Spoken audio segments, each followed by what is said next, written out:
అదిగో బామ్మ అమ్మో బామ్మ వస్తుందేమోనని చెప్పా.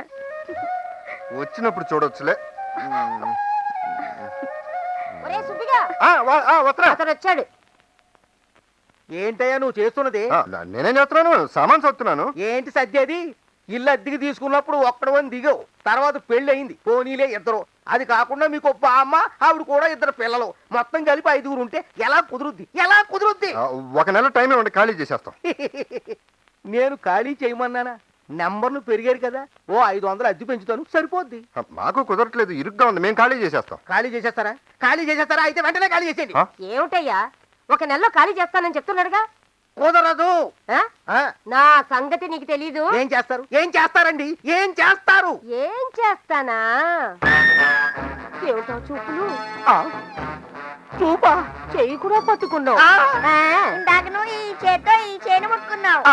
అవును, నేను చూశాను. ముసల్దానని కూడా చూడకుండా నన్ను అత్యాచారం చెయ్యాలని చూసావు. కరెక్ట్ చూసా. పోలీసులతో చెప్తానని చెప్తే నన్నెవ్వడు ఏమి చేయలేడు, మర్యాదగా లొంగిపోని కూడా అన్నావు. అమ్మో అమ్మో అమ్మో, ఫ్యామిలీ మొత్తం కుట్ర, కుటుంబం అంతా కుట్ర.